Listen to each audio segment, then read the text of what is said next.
love all the monasteries. I remember one monastery that we went to.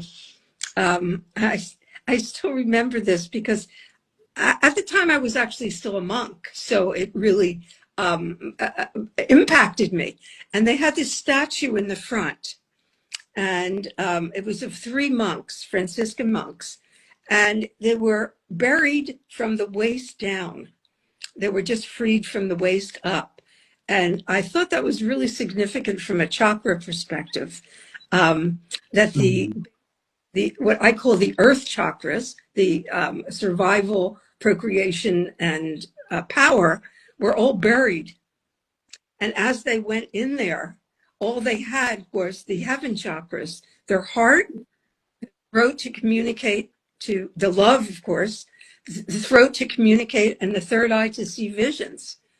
That's all you had. Once you passed those doors, you were dead to the world, basically. And I thought they made this statue. They didn't have to have words with it. It was so significant to see that. For me, I just love to wander the streets of Assisi, down the town. It just, because what we're feeling is definitely St. Francis and St. Clare, but it's also the millions and millions of people that have visited this holy spot since when? When was this, 15th century or something? And have left their devotion there. So not only are you feeling the devotion or the energy, the incredible energy of Francis and Clare, but you're feeling all this above, this bhavana, this devotion that's coming from the people who come there. So I become like a little anteater, but a prana eater instead. And I just go in and suck up all this energy and feel just elevated and so high from it and happy to be alive and a seeker on this path. It fulfills me. It makes me happy. It really sanctifies my path even further by being in this kind of environment. Beautiful. Yeah, beautiful. That's beautiful. Yeah. I think, the way that we are talking about it, it makes me realize that we're actually going to be with our sangha, really. Yeah. We're going to be, they are our spiritual community. They are as alive to us in that way as anyone else. Really beautiful. We recognize each other because we all have the same, we all want the same thing. And I think this is, it was funny because my neighbor was saying he was going to play golf. He had just moved here. And I said, well, how do you know who wants to play golf? He said, oh, we know each other. We can recognize each other. And I thought, that's how I feel about spiritual seekers. I can recognize them right away. They recognize me, I recognize them. Not through the looks, not through how we physically look, but through the vibration. We feel each other. And that's what happens when you go to a spiritual place like that. And to me, I've been to India many, many, many, many times. And when I sit in a temple there, I feel the same. Spiritual vibration is the same. It doesn't matter what you call it because words go away. It's just what you're left with. So I'm excited. About going. Yeah. It's going to be wonderful. Yeah. We're just going to be living in the heart space, doing a lot of God bathing, being with each other. God bathing. Yeah, you're the ant eating the sugar, and I'm just doing some God bathing, I think. Like that. Yeah. And we're going to be with each other, which is a really special thing. And to be at the ashram, I think, of Paramahansa Yogananda, who also, I have to say, he is very present in that ashram.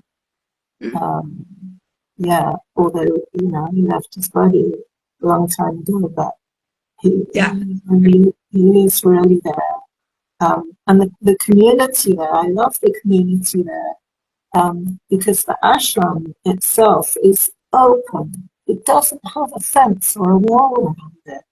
The road, the local traffic goes by, people in the community rent farmhouses around. It's not exclusive and withdrawn from the world. It's part of the whole community. And I really love that very much. Yeah. And they're beautiful. They sing, they chant, they're gracious. I've been with the Ananda community for years and years and years and years, because it started here in California. So, as a matter of fact, one of the main temples is just 20 minutes from my house, just with the gardens and the temples, and it's just beautiful. And I used to teach at the Ananda in Nevada City for years and years. So these people are just not only dedicated, but joyful. And that's what we have to see. We have to remember, this is the path of joy. This is the path of Ananda. And it's just a perfect coming together. It's just everything we could possibly want. Good food, good company. The food is exceptional. It's wonderful. Yeah. I mean, and even forget about Assisi. Just talk about Italy food. So it's just an extraordinary experience.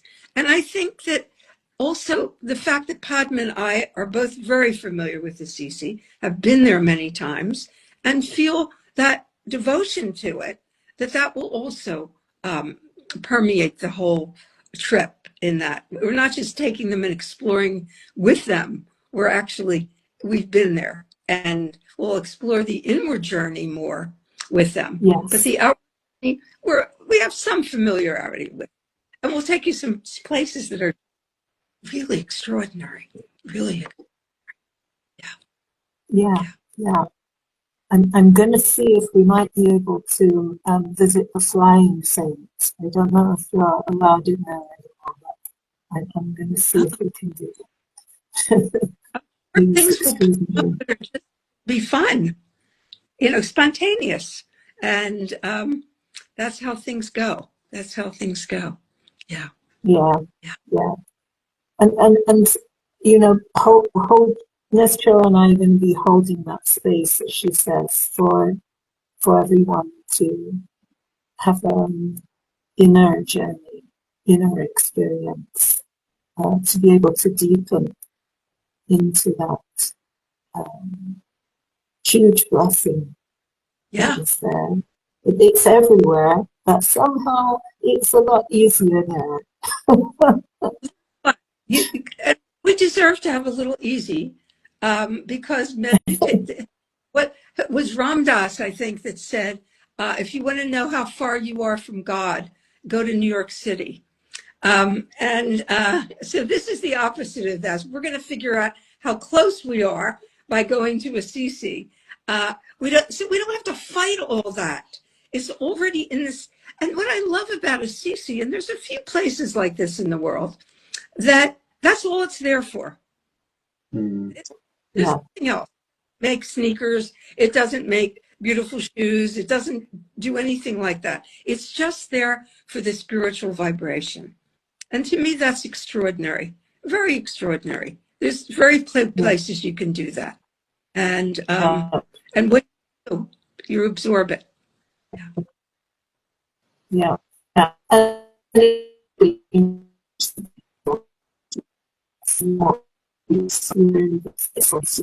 Oops. You just froze. Yeah. Am I back?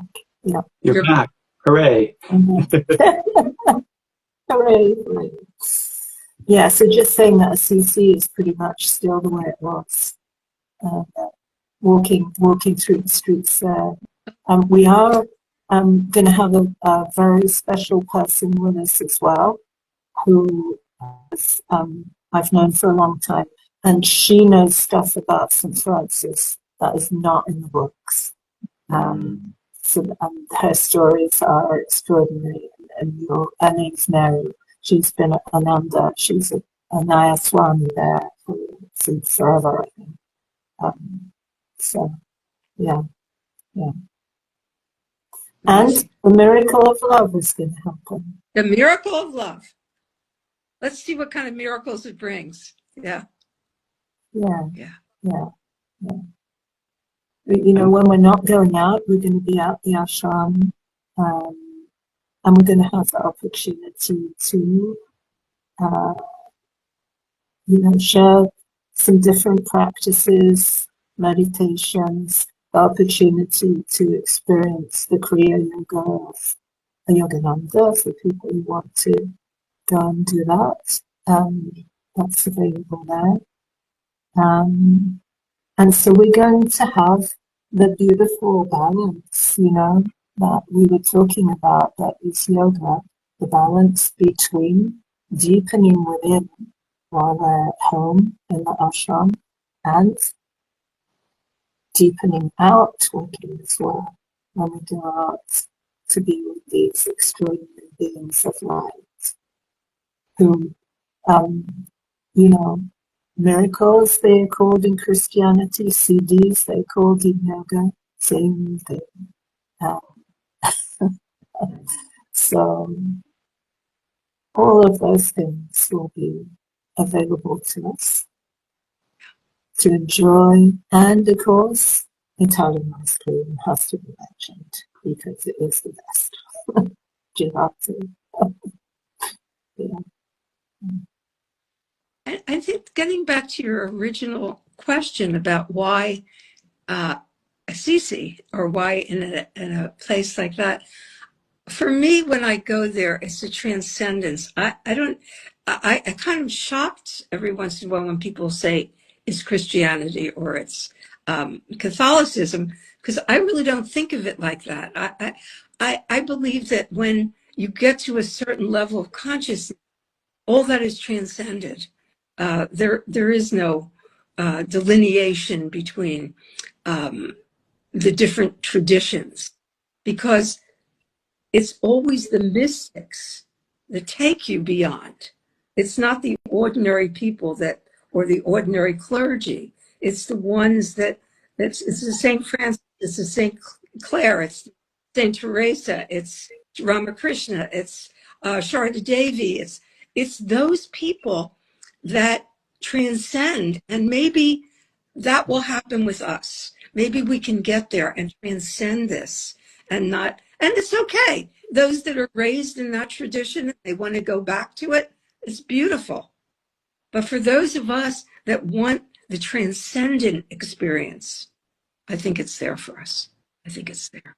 And then we can learn that and take it back with us when we leave. Not to leave it there, but to actually move with it, to take it. Yeah, and I think we have to be honest, Nischala, and let people know that we are mystics ourselves. I think people know that. Yeah. We are mystics, and as you say, it's mystics in the past have been considered dangerous because they're letting people know you can connect directly. You don't need it's nice to have that scripture and tradition and all of those things and community. But that's not the place to focus. The place to focus is on the inner connection. That's where the transcendence and the knowing of the truth is there. Is within. Yeah. So we're going to be offering the possibility for everyone to have that experience.